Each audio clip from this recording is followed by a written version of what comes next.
back in the heat. Some started a kick line in the middle of the street.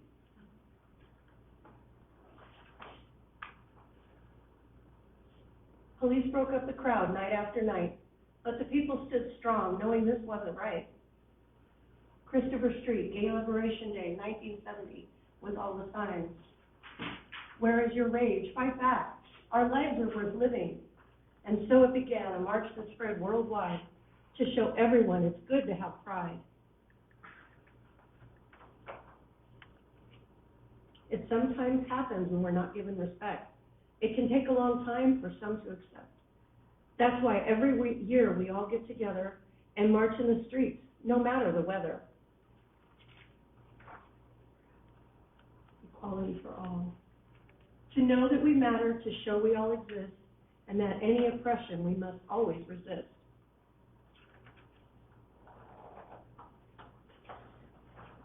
Sorry, guys. So Pride's not just about tutus and rainbow suspenders. It's about rights for queers and all our beautiful genders. Pride's a day that is crowded. It's a day that is long. It's a day that means together we are strong. As I closed my eyes, I thought of Pride's past. Pride means to me, being yourself is a blast. I think that's it. So tomorrow I will march with my family and cheer. Happy Pride to all. It's great my family is here. Great book. Yay.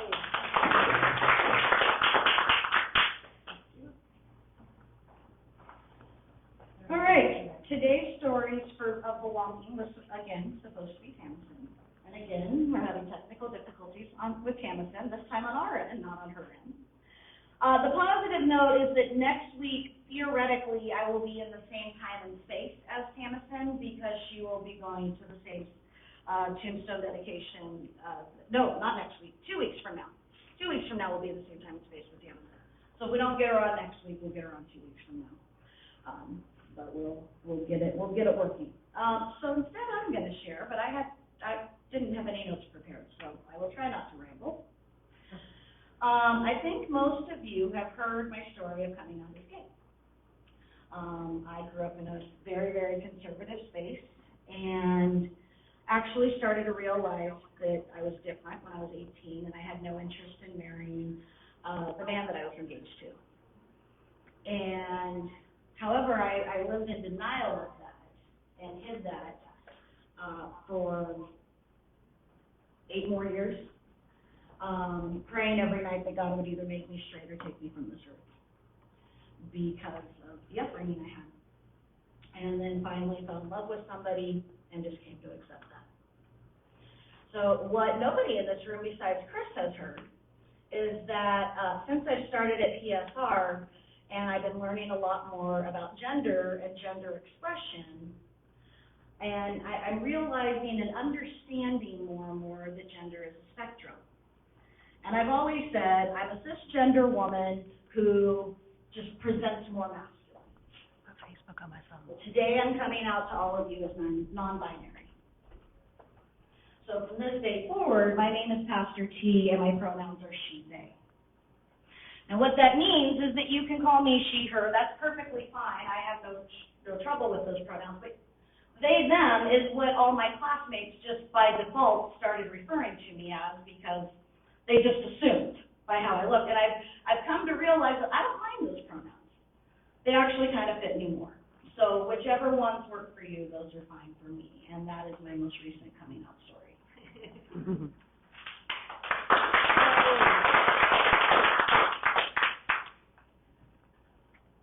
All right, and our next song is I Am Light.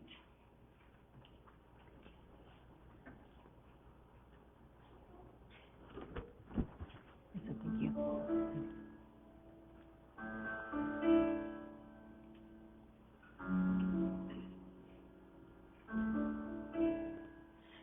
I am light.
Alan, and my pronouns are he and him.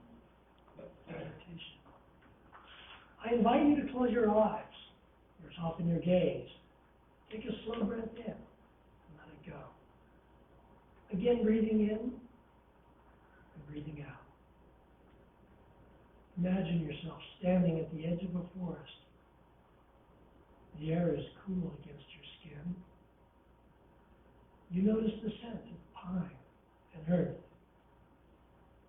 Sunlight filters through the branches overhead. Before you, there is a path. Not a road, not a sidewalk. A simple path winding between the trees. Take a slow breath in and breathe out. Notice the way the path curves ahead. Notice the places where roots cross beneath it. Notice the soft needles beneath your feet. As you begin to walk, you realize this path has been here for a long time. Someone walked here before you, and someone before them, and someone before them. Footstep after footstep, season after season. Take another gentle breath in and release it slowly. You continue walking. The forest changes around you. Here, sunlight spills across the trail. There, the shade grows deep and cool. Birdsong rises and fades. A breeze moves through the branches. Yet the path remains. Breathing in and breathing out. You follow it without hurrying. You do not need to wonder where to place your feet. You simply walk, step by step, breath by breath. As you walk, allow your mind to wander to the paths of your own life, the places you return to, the words you know by heart, the songs that feel familiar, the people whose presence brings comfort, the moments that help you fully arrive where you are. Take one more deep breath in together and let it go. Now notice the forest around you once more. The trees, the light, the path beneath your feet, the steady rhythm of your breathing. When you are ready, gently bring your awareness back to this room, feeling the chair beneath you, hearing the sounds around you. Taking your breath together and opening your eyes. The paths of our lives cross each week. This is one of the ways we care for one another, by sharing what brings us joy and what weighs on our hearts. Let us enter our time of joys and concerns.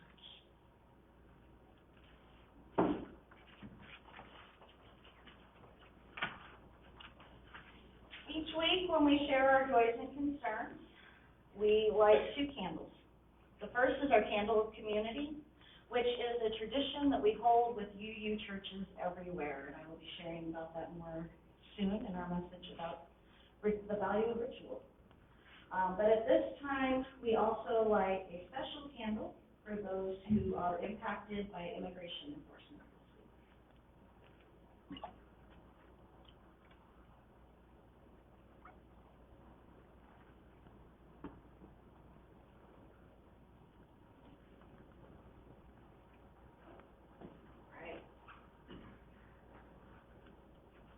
As I'm finding my stack here, I have a joy, which is that we had a very uneventful event yesterday, as in no big disasters, nobody dropping acute exhaustion, and none of the unanticipated problems.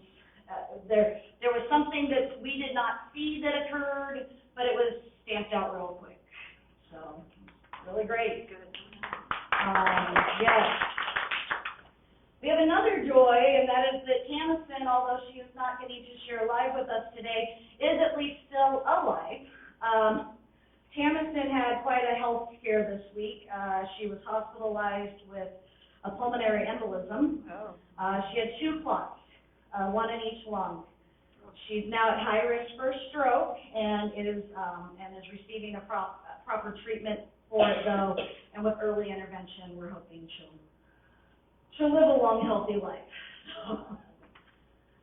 We're thankful she listened to her body and her smartwatch and got to the hospital when she did. Are there any others that I've missed?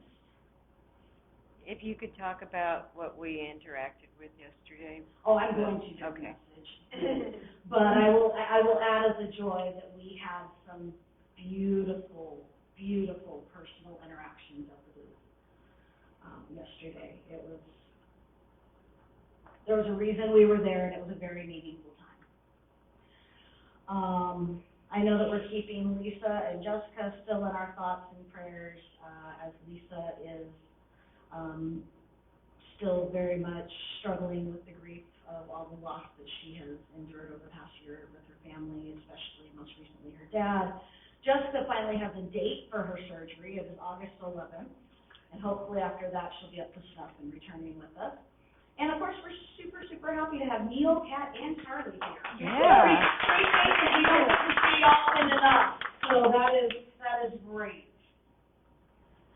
All right, please join me in the spirit of prayer and love and light. Holy One of many names, we come together and hold among us so many heavy things on our hearts. So many who are struggling with health problems and physical ailments and personal loss. Please let those who are hurting right now know that they are loved and held and comforted in this space. And we come together in unity to share in the joys of our community and in the joys of this colorful season. Help us to continue to spread kindness and love to all we encounter. In your many holy names, amen. And now we have our responsive reading. Is that, okay, here we go. I never know who's coming. I forgot to pick up a program today. You know, you typed the program. I did, but I don't have it memorized. And actually, I typed it almost a whole week ago because I was preparing for Pride. I also forgot to introduce myself. My name is Chris, and my pronouns are she and her. And I'll be doing the responsive reading. I'll read the prints on the top, and you'll read the prints on the bottom. And then later, Teresa will tell us why we do this. Okay. No one creates a path by walking it only once. A path appears when we return again and again. Week after week, we gather in this place. Together we make a way. We light a flame. We remember who we are. We sing familiar songs. Our voices find one another. We follow the rhythm of breath in meditation. We return to ourselves. We share stories, readings, and reflections. Wisdom leaves its footprints upon us. We speak these words together. Our community becomes stronger with every voice. We celebrate joy and hold concern. We walk beside one another through every season. We offer our gifts and our service. Love and compassion through our hands. The rituals may seem small. Yet small things shape life. A path through the forest is made by returning. A community is made the same way. And so we gather once more. Grateful for the path behind us and the path ahead.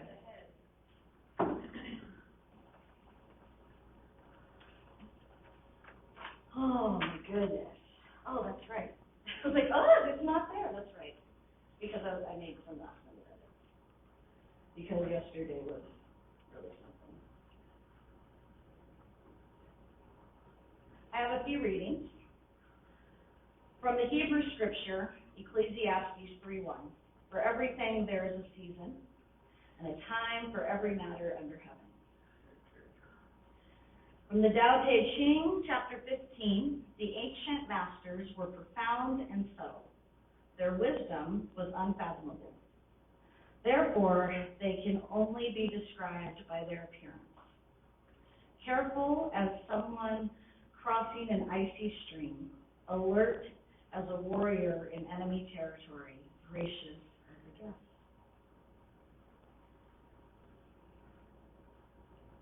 From the Buddhist tradition, the miracle is not to walk on water. The miracle is to walk on the green earth in the present moment. Today we answer the question of ritual. Why do we do the same ceremonies year after year, like flower communion, the water communion, the glitter blessing, and such? Why do we light candles in every service? Why do our services have a consistent pattern? So many questions one could ask about why we have a certain repetition or ritual to what we do and how we do it.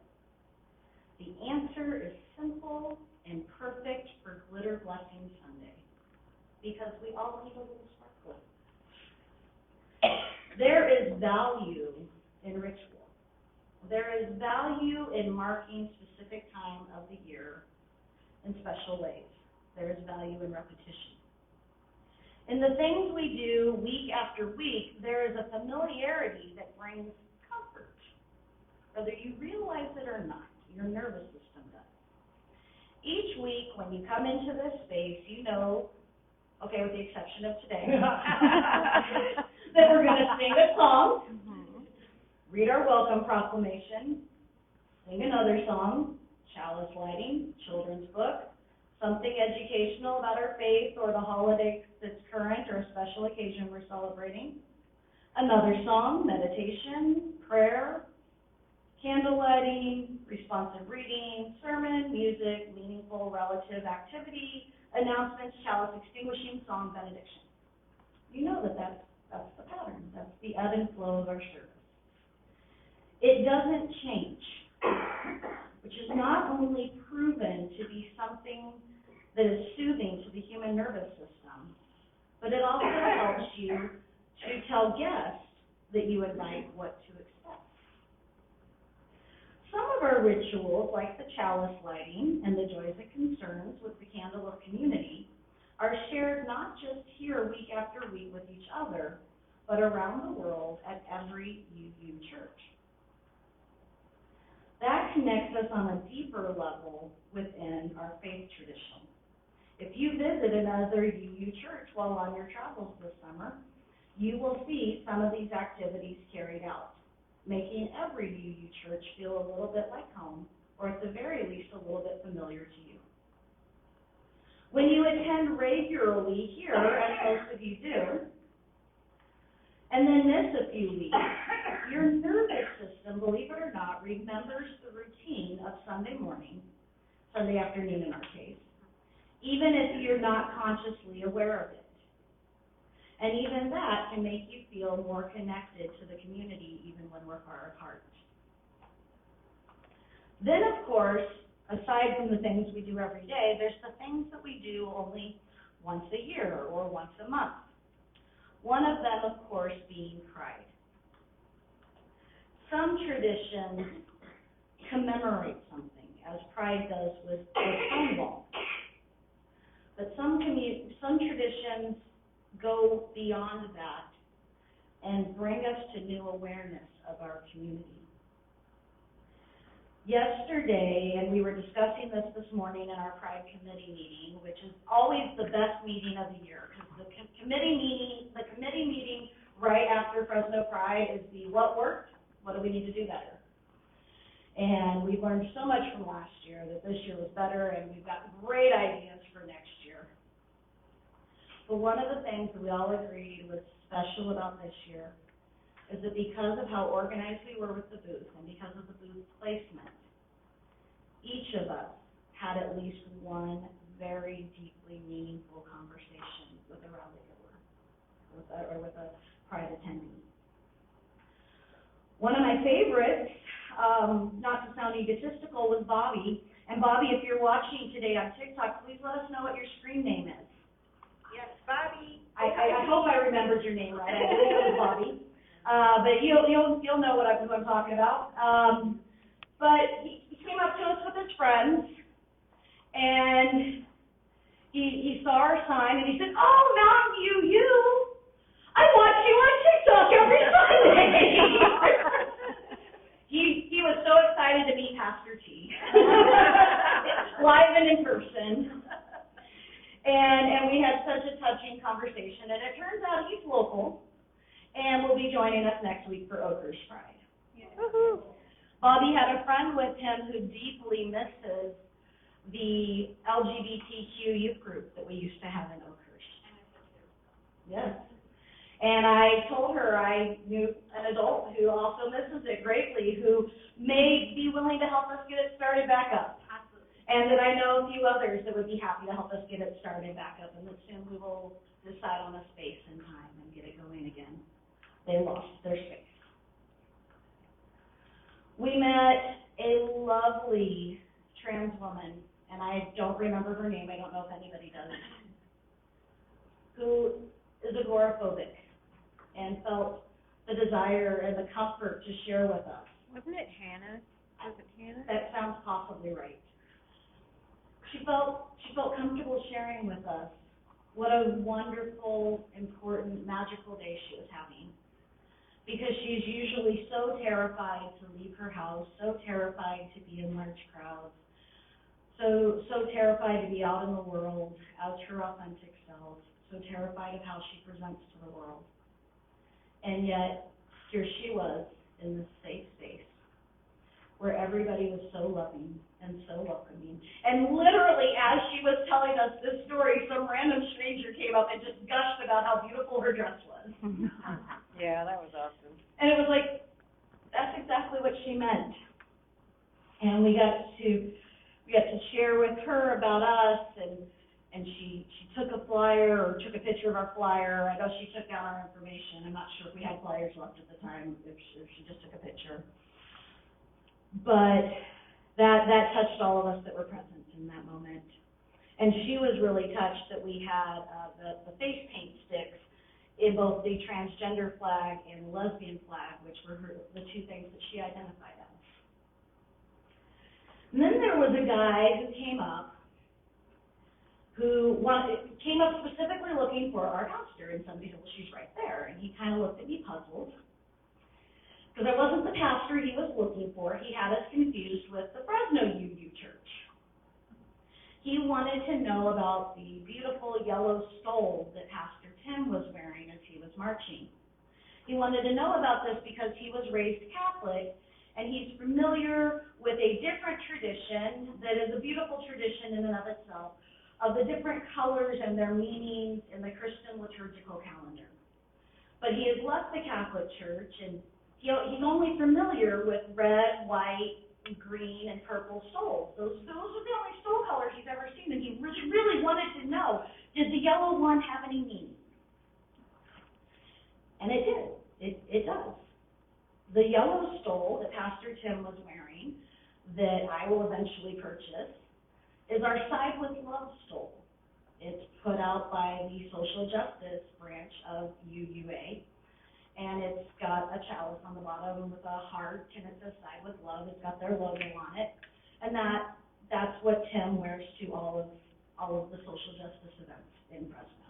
He was very excited to learn about this, and very excited that there was a place where he could return to church in Fresno. And I hope that he's joining them there this morning.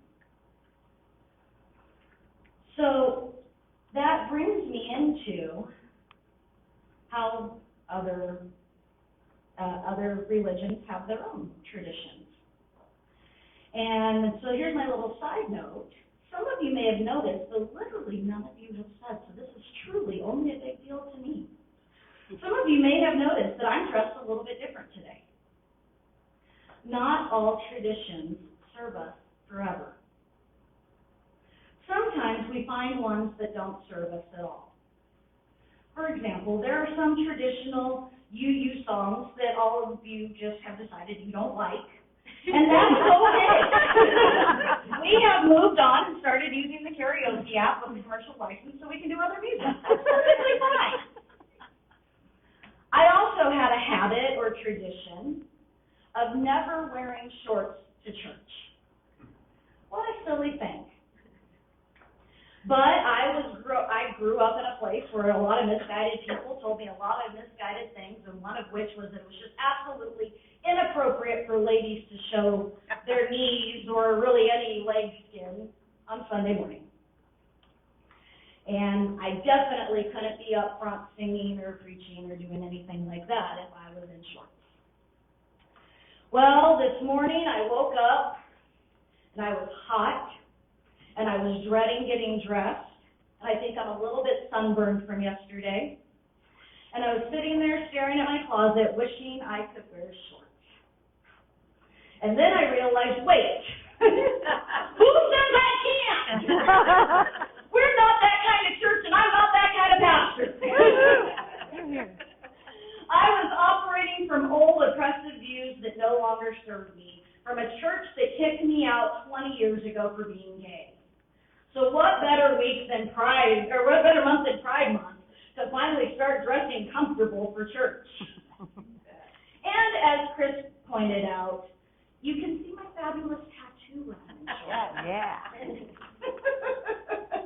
And as we all know, us estrogenated humans of a certain age get particularly warm, extra warm, at random times. So now I'm wearing shorts. But getting back to traditions that go more than every week, the annual traditions and the monthly traditions, I have a quote from mine and Chris's latest TV show that we're binging, Best Medicine. Life is uncertain. Traditions give us the illusion of a future to look forward to. I liked that quote, so I wrote it down. As a kid, my great-grandma always pointed out to me how tall the corn was growing throughout the summer.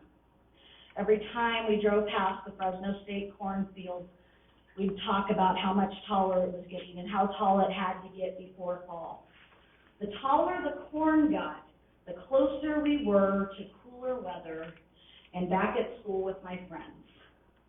I've never been a fan of summer. Summers are hot, and often back then they were boring, and my favorite months of the year are the burr months. September, October, November, December. Those are my months. And so watching the corn grow was my way of marking time, and I knew when it got so tall that little tiny baby Teresa could barely see the tops of it, that my favorite time of year was on its way. Over these past 5 months into year 2 of Mountain UU, yes, we've been here for 1 year and 5 months, so many of you have shared with me how much you were looking forward to Flower Communion, how much you're looking forward to June and Glitter Blessing. I personally am very much looking forward to Water Communion in September, especially since I'm sure we'll be bringing home water from all sorts of great places on our August trip. I know many of you are looking forward to Animal Blessing coming up again in October, and we seem to have all unanimously agreed that we rocked December last year with all the different holidays. Traditions give us something fun to look forward to. And it's extra nice when we have those hard days or those hard seasons or those hard months. It's nice to remember that something fun is coming. But there's something deeper happening here than simply having something fun to look forward to. Human beings have, since the beginning of time, marked things with ritual. Long before there were churches, people gathered around fires and marked the phases of the moon, celebrated the harvest, mourned their dead, welcomed their children, and blessed their journeys. Across cultures and centuries, we have instinctively created rituals because we need ways to make meaning of our life. Life moves quickly, doesn't it? It seems like only last week we were planning for last year's Pride.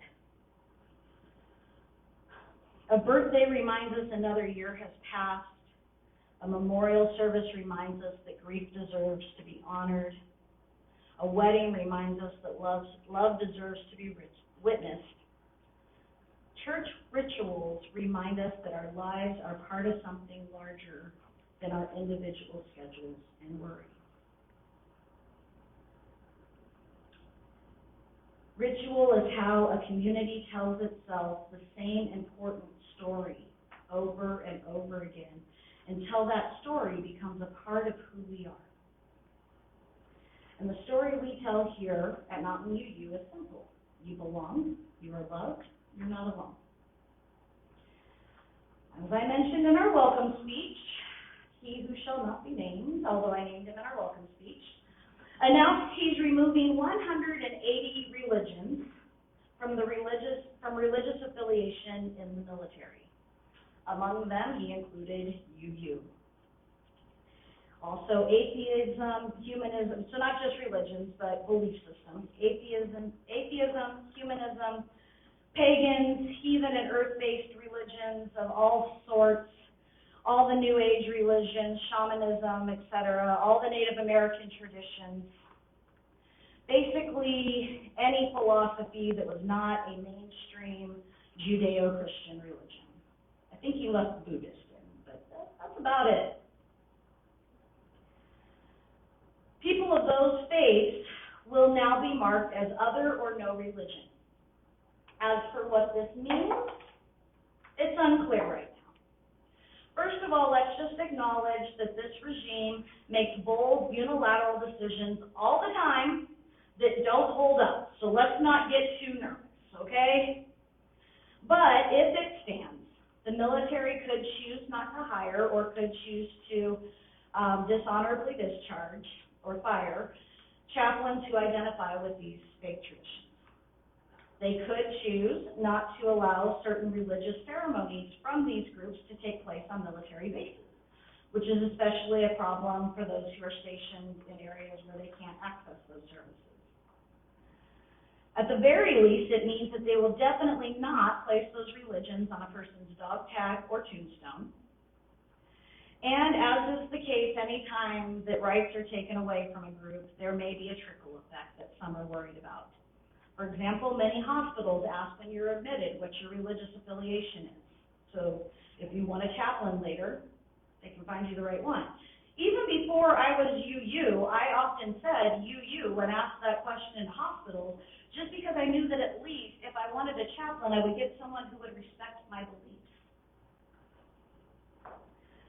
The military sees these folks, sees us, and says, other.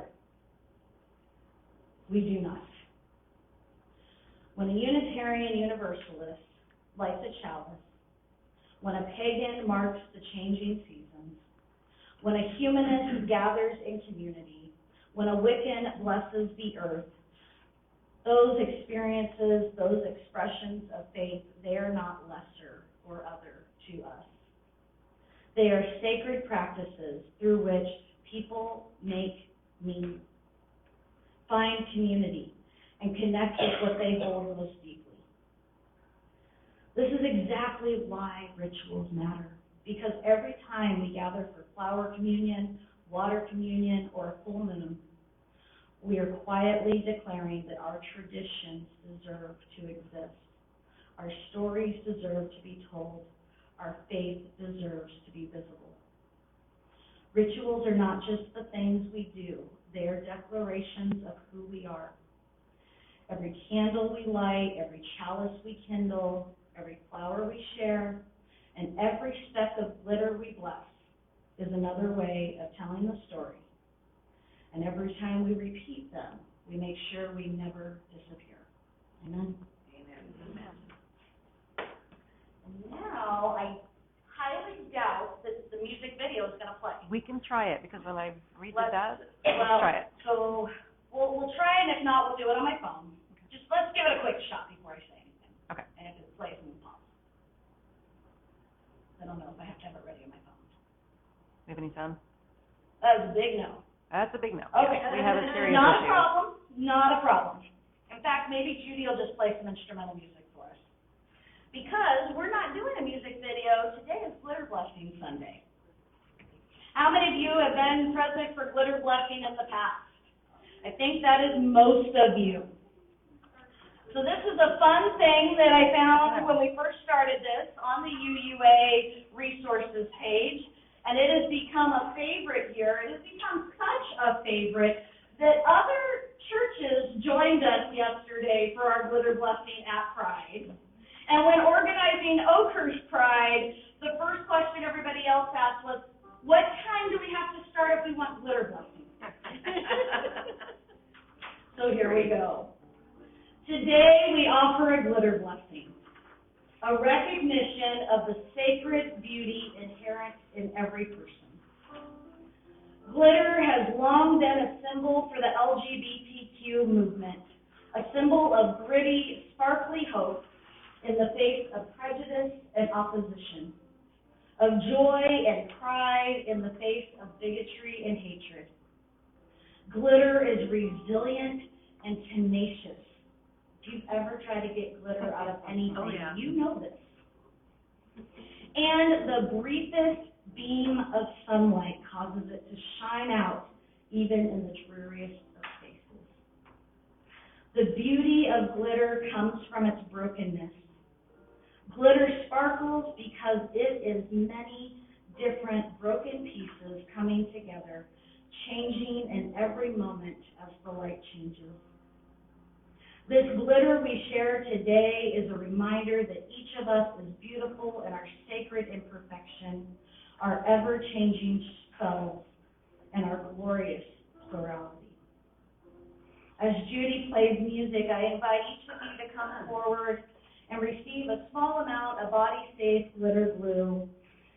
Place it on your hand for you to smear wherever you like, or some prefer it on their cheek or arm. You just tell me and receive a small blessing. And now we begin with the glitter blessing.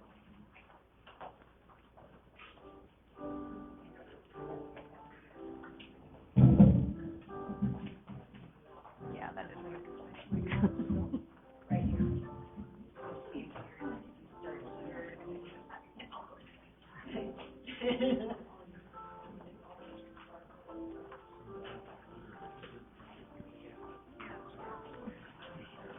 Yes, hugs are allowed too.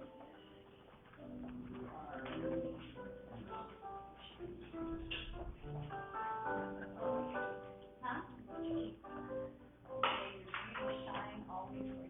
I moved it because everything was over that way. Might need to move that.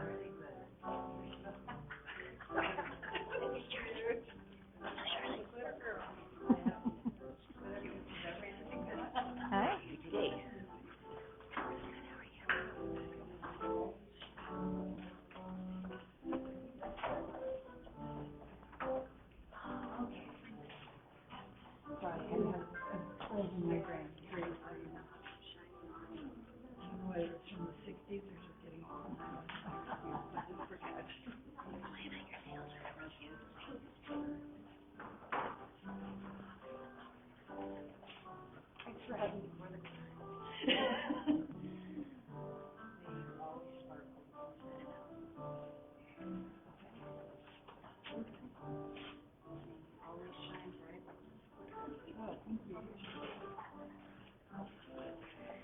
You are fabulous. Keep shining on.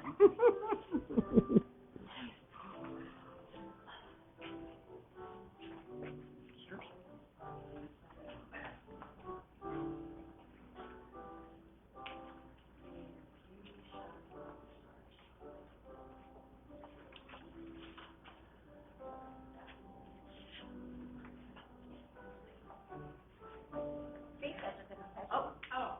Dave, you want to come up? Sure, Sage wants glitter. Okay, glitter. Sage really wants cake, but I think she would like. Okay. Come on, Rebecca.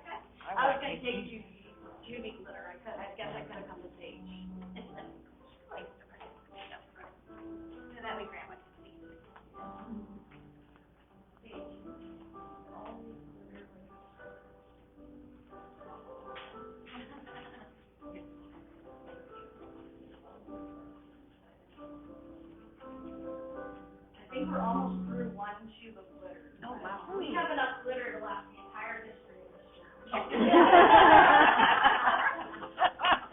I might start blessing tubes to take out. Always sparkling.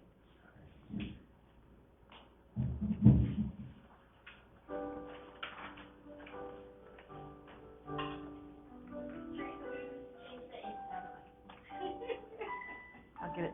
There You got it? Yeah. Okay.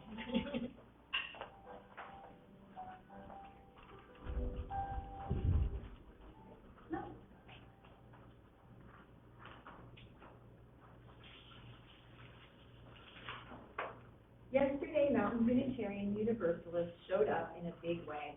We marched in the Fresno Pride Parade, staffed our booths throughout the festival, shared information about our congregation, offered messages of welcome and affirmation, and let people know that there is a safe community in the mountains where they can be fully themselves and fully loved. And our work continues. Next week, we'll be participating in Oakhurst Pride, bringing that same message of radical hospitality, inclusion, and love to our own community. These events don't happen by accident. Just ask the Pride Committee. They require booth fees, supplies, banners, printed materials, outreach resources, transportation, and countless volunteer hours. Every dollar given to this congregation helps make that visible presence possible. When we participate in Pride, we are living our mission, love in action, creating change. We are showing young people that they belong. We're standing beside those who have felt excluded. We are offering hope, friendship, and community. We are making Unitarian Universalism visible in Central California. There are many ways to support this work. You can volunteer your time, share your talents, invite a friend, or make a financial contribution. If you'd like to donate today, you may place your offering in the bowl at the welcome table by the door. You can also give online using the, that's not right. There's no QR code in your order of service. I missed that part. Going to our website, mountainuu.org, under ways to give. Thank you for helping us carry love beyond these walls and into the wider community. Because of what we give together, more people will discover that there is a place where they are welcomed exactly as they are. And now we'll go to our announcements. All right. So Tuesdays at 6, you will see Natasha in the yoga room for the healing nest. And I think we don't have the new flyer up yet. I'm blaming Pride again. And we haven't seen Natasha around here, but she assures me that she is continuing on with Healing Nest, and she was there last week. She'll be there again on Tuesday, so please do join Healing Nest. You can do it on Facebook Live, or you can come here to Yoga Room. Moving Through Grief is on Zoom at 6 o'clock every Thursday. The monthly meeting schedule, we have Pride Team, Finance Committee meeting is the second Sunday this month. We'll be making some big decisions, so please make sure you're here at 10 to help us set up, so that hopefully at 10:30 we can start our meeting. So Finance Committee team meet here at 10 for setup, 10:30 to start our Finance Committee meeting. Okay, next one. All right, Oakhurst, second annual Pride picnic in March. Teresa, do you want to say anything in particular about it? Yep, so even though Fresno County Library wasn't allowed to be a part of Pride, we start at our library here in Oakhurst. We'll start at the library. I suggest getting there sometime between 9 and 9:30 because glitter blessing there will start promptly at 9:45, and immediately following that we start walking. We will march the route that we did last time from 426 down to 49 and back, and probably twice if everybody's energetic and wants to do so. And then following that, we will head over for a bring your own or DoorDash your own picnic at the park. So we will head over to the park, and we will have our first Pride Festival. And we have big plans to keep growing it year after year. That's already a lot more than we did last year. So yeah. All right, let's see what's next. Okay, so here at the Sierra Senior Center, which gives us an amazing deal on rental space. If you ever have a need to rent space. This space is available and at a discount if you're a senior center member, which you only have to be 60 for. The walking trail that's been built outside over the last several months is going to have a grand opening. And so they're having vendors, they're going to have food trucks. It's June 26th, 4 to 8. Before that, there are a few different dates, and also we can pick our own date to work on a project where there's a mural being created. And the mural is of a big multicolored tree. And the way the fundraiser will work is it's a fundraiser for the senior center, is you buy a tile for $15, and you pick your color, and you paint whatever you want on that tile in that color. Or if you end up with a tile that's two colors, she'll show you like this half is blue and this half is red or whatever. So I thought it would be really fun if Mountain UU folks wanted to get together. If anyone is interested in doing that with Teresa and me, please talk to either one of us. We want to do it before, like at least a week before the 26th. So we would want to pick a time pretty soon, and then we would get together. And Cherie is the one from the senior center that's organizing this, and it sounds like it's really cool, and it's a way for Mountain UU to become a permanent part of this location, so that even someday when we move on to our own building, we'll remember where we started. All right. And our June birthdays, we'll sing in a moment. We've got Amanda. How do you say that? Azra, Freddie, Jessica, Mariella, Michelle, Skylar, and Tina. Happy birthday to all of you. Should we sing now or later? Now? Now. Okay, let's sing now. Judy, you got it? Go. Happy birthday to you. Happy birthday to you. Happy birthday, we love you. Happy birthday to you. We have an incredible Pride-themed cake for birthday, so make sure you're over there to watch it be cut because it looks incredible. All right, what else do we have for announcement? And thank you for snacks. We've got Judy and the birthday cake person, and we actually have some sort of big treat from Lori that I'm very eager to go. I think it has something to do with turkey over there, so check it out. We should have some good food this week, and next week we'll have Natasha, and what else? Set up and tear down. Still looking for folks to volunteer to help us with that. Please let us know. We haven't updated this, but Chris has volunteered for the second Sunday. That's right. Chris stepped up for the second Sunday. Yep, exactly. So, yeah, we still need more volunteers to help, especially with setup. There's always something that people of any ability can do, so please let us know. All right, and then we'll extinguish the chalice.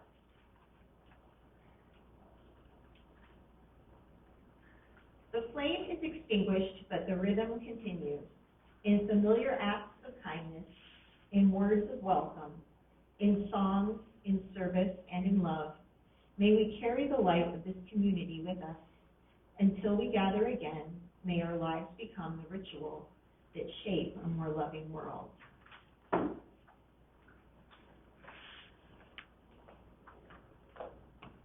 Ready, Jude?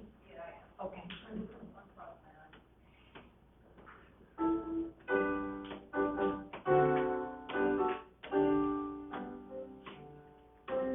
This little light of mine, I'm gonna let it shine. This little light of mine, I'm gonna let it shine. This little light of mine, I'm gonna let it shine. Let it shine, let it shine, let it shine. The rainbow colors bright, I'm gonna let it shine. With rainbow colors bright, I'm gonna let it shine. With rainbow colors bright, I'm gonna let it shine. Let it shine, let it shine, let it shine. We'll do the next verse next week. Now may we leave this place remembering that every tradition, every story, and every person carries inherent worth and dignity. Go forth in courage, go forth in compassion, and go forth in belonging. And may we continue together to refuse to disappear.